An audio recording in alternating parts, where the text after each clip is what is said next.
आज की इस वीडियो में हम कुछ और क्वेश्चंस प्रैक्टिस करेंगे।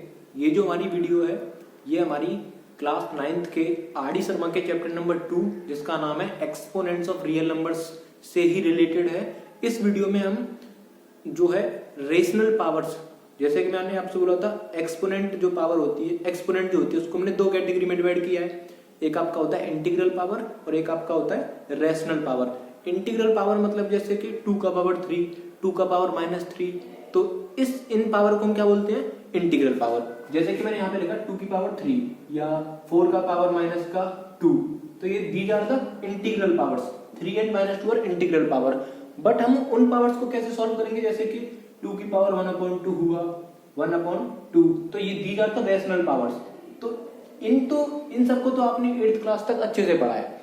9th क्लास में हम जो मेनली फोकस करेंगे वो करेंगे रेशनल पावर्स के ऊपर, जैसे कि आपकी ये वाली पावर्स हैं। ओके, सो इसी को लेके हम कुछ और क्वेश्चंस यहाँ पे डिस्कस करेंगे। लास्ट वाली वीडियो में भी हमने बहुत सारे क्वेश्चन डिस्कस किए थे, सो अपना डिस्कशन हम कंटिन्यू करते हैं।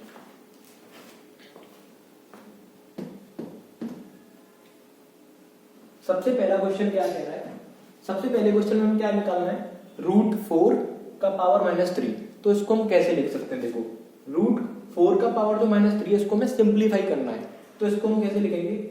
√4 मीन्स, देखो जैसे कि अगर कहीं पे लिखा हुआ है √3, तो मैं इसको ऐसे लिख सकता हूँ, इसको मैं लिख सकता हूँ ऐसे 3 की पावर 1/2।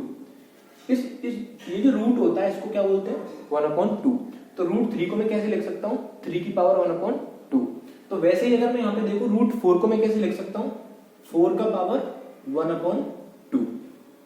4 का रूट मतलब कि 4 का पावर 1/2, उसके ऊपर एक और पावर है -3, तो इस पावर को मैं कहां पे लगाऊंगा? ऐसे, ठीक है। तो √4 को मैंने कैसे लिखा? √4 को मैंने लिखा 4 की पावर 1/2 और इसकी भी पावर कितनी है? -3। तो 1/2 की पावर कितना आ गया? ऊपर -3 आ गया। इसको बोलते हैं होल पावर। अब मैंने आपको बोला था पावर एंड पावर आपके क्या होते हैं? मल्टीप्लाई होते हैं। बट उससे पहले भी हम एक काम यहाँ पे करेंगे। 4 को मैं लिख दूंगा 2 का स्क्वायर। 4 को मैं क्या लिख सकता हूँ? यहाँ से 2 का स्क्वायर। इस 4 को मैं क्या लिख सकता हूँ? 2 का स्क्वायर। इस 4 की जगह मैंने क्या लिख दिया? 2 का स्क्वायर। 1/2 एज इट इज आएगा, -3 भी एज इट इज आएगा, ठीक है। अब देखो तीनों पावर है, ये पावर है, ये भी पावर है और ये भी पावर है। तीनों पावर क्या है? मल्टीप्लाई हो जाएंगी। जब 2 को मल्टीप्लाई आप करोगे 1/2 से तो वो तो 1 हो जाएगा।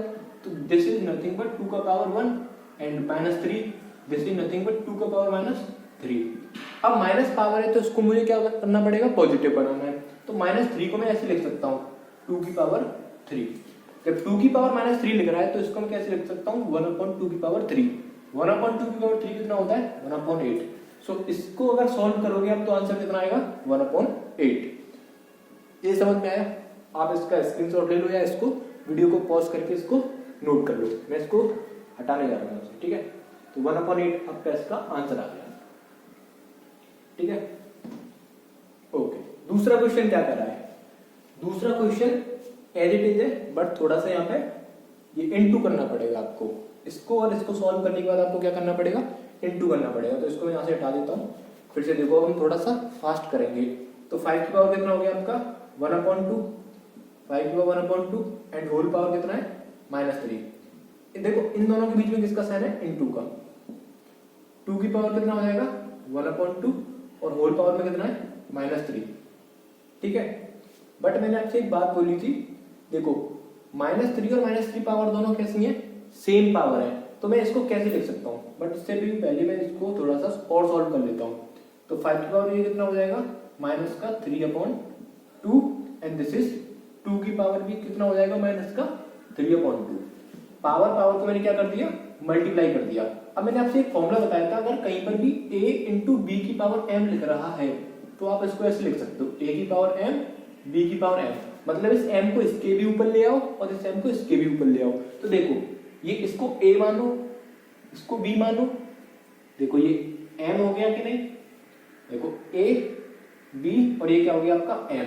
तो मैं इसको कैसे लिख सकता हूँ? 5 × 2 की पावर -3/2। 5 × 2 कितना होता है? 10। तो 10 की पावर कितना हो जाएगा? -3/2।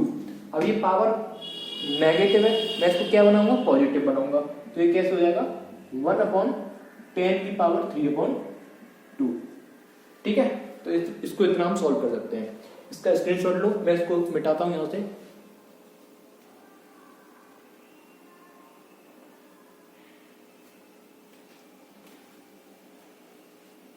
इसको हटा दूंगा यहां से।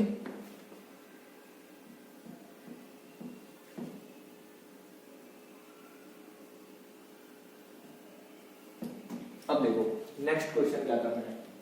नेक्स्ट क्वेश्चन में क्या करना है, सबसे पहले हम क्या यहाँ पे क्या लिखेंगे, 1/, देखो एक चीज आपको याद रखनी है, अगर कहीं पे ऐसा लिखा हुआ है जैसे √4 था, सॉरी √3 ले लेते हैं, तो मैं इसको कैसे लिख सकता हूँ, 3⁻²। लेकिन अगर कहीं पे लिख रहा है ऐसे कुछ, ध्यान से देखना, मान लेते कहीं पे ऐसे कुछ लिख रहा है, यहाँ पे छोटा सा 3 लिखेगा, यहाँ पे छोटा सा 3 लिख रहा होगा बिल्कुल यहाँ पे, तो इसका मतलब है ये है 5⁻1/3। इसको बोलते हैं cube root. This is square root, this is cube root. Okay, हटाता हूं इसको मैं। ओके, तो यहां पे जरा ध्यान से देखो, 4 का पावर -5 है, कोई दिक्कत नहीं है, 4 का पावर -5 है, बट ये क्यूब रूट दिख रहा है मैं, तो इसकी जगह मैं क्या लिख सकता हूं, 1/3। ठीक है, उसके बाद हम क्या करेंगे, देखो ध्यान से, 4 की पावर -5 है, ठीक है, तो इसको मैं कैसे लिख सकता हूं, इसको मैं लिख सकता हूं 1/, यहां पे देखो आप 4 की पावर -5 है, तो इसको मैं 1/4 की पावर 5 लिख सकता हूं कि नहीं,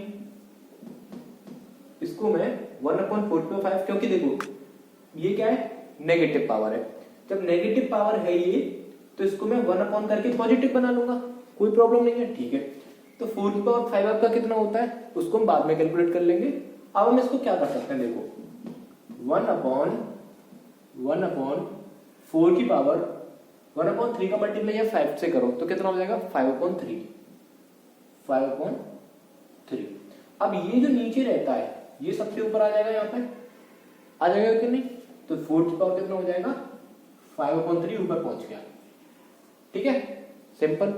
और अपॉन में क्या हो जाएगा आपका 1, तो 1 से कोई फर्क नहीं पड़ता, तो 4 की पावर 5/3 आपका आंसर हो जाएगा। इतना समझ में आ गया, नोट कर लो इसको।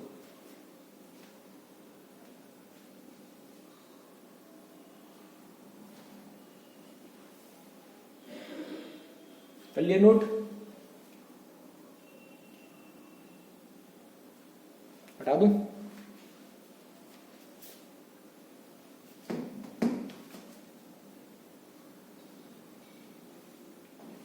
ये जो लास्ट क्वेश्चन है ये आपके लिए होमवर्क क्वेश्चन है, this is your homework question. हमेशा की तरह 3 क्वेश्चन मैंने सॉल्व करे, ये वाला क्वेश्चन आपको सॉल्व करना है।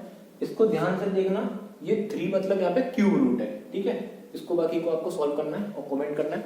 अगर आपको वीडियो थोड़ी सी भी अच्छी लगे प्लीज वीडियो को लाइक कर देना। मिलते नेक्स्ट वीडियो, तब तक के लिए टाटा।